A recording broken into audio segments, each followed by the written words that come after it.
대출금리가 떨어졌다. 그래도 영끌족은 운다. 진짜로 여러분 대출금리가 빠르게 떨어지고 있습니다.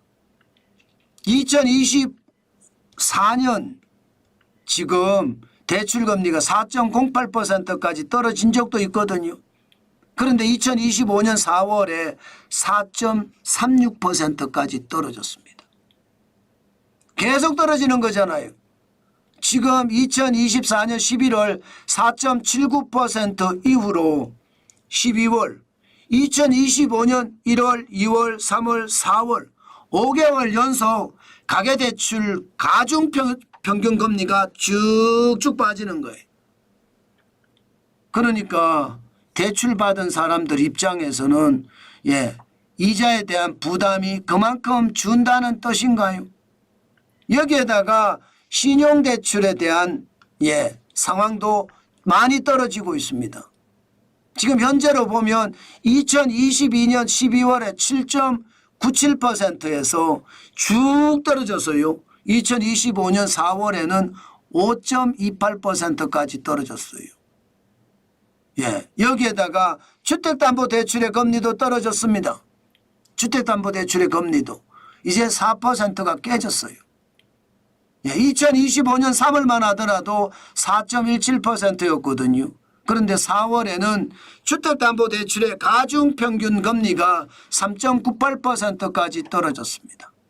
굉장히 많이 떨어졌죠.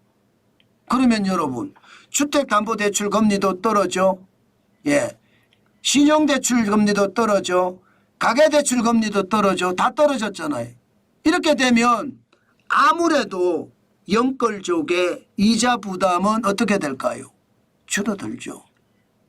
분명한 것은 대출금리가 떨어지니까 이자에 대한 부담이 줄어드는 것은 사실이에요. 그러나 이게 그러나가 굉장히 중요하거든요. 경제가 좋아지면 금리가 떨어지면서 내가 소득이 높아지니까 영끌족도 부담이 안 될 수 있습니다. 그러나 이게 그렇지가 못해요. 지금 대한민국 경제는요 저성장의 틀 안에 갇혀 있습니다. 대통령 선거가 끝나서 돈을 푼다고 해서 잠깐은 좋아질 수 있지만 계속해서 좋아지기는 쉽지 않습니다. 그렇게 생각하면 영끌족은 여전히 가계대출에 대한 부담, 신용대출에 대한 부담, 주택담보대출에 대한 부담이 있다는 뜻입니다. 현재까지만 보더라도 임의 경매가 굉장히 빠르게 늘어나잖아요. 2024년에 13만 9,869건이나 됩니다. 이거 3년 사이에 2배가 된 거 2배. 111.1%니까 2.1배죠.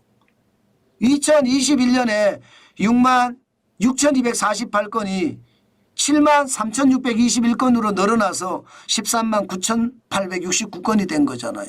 결국 말입니다. 대출금리가 떨어지는데도 경기가 안 좋으니까 소득이 줄어서 이게 방어하기가 쉽지 않다는 뜻이에요. 2025년도 마찬가지잖아요. 지금 4월까지 벌써 임의경매. 임의경매는요. 대출금리 3개월만 안 내면 이거 바로 임의경매로 넘어가거든요. 18,563건이에요. 전년 대비 27.5%가 많습니다. 금리가 떨어진다고 하지만 여전히 금리에 대한 공포감은 크다는 뜻이에요. 영끌족은 여전하다는 뜻입니다.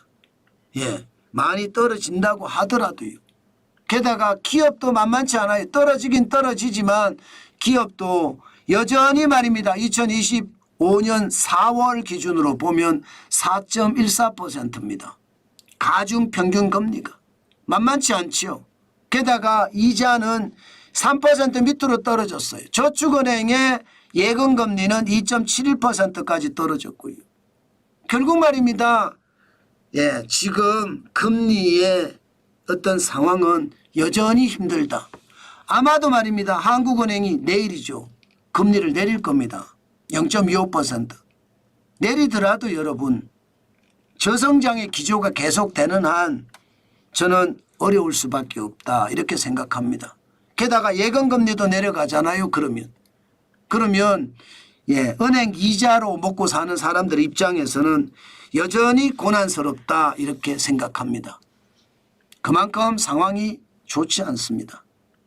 여러분, 영끌족이 이자 부담을 느끼지 않는 시기, 그 시기가 우리 경제가 좋아진다 이렇게 얘기할 수 있습니다.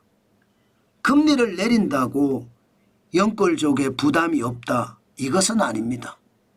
저성장이 계속되는 한 소득은 계속 줄어들 거고요. 그만큼 이자는 부담스러울 겁니다. 언젠간 저성장의 기반이 무너져서 성장이 좋아진다 그러면 영끌족도 웃는 날이 올 겁니다. 그때가 우리 경제가 진짜로 좋아지는 날이다. 그 말씀 오늘도 여러분들에게 강조해 드립니다.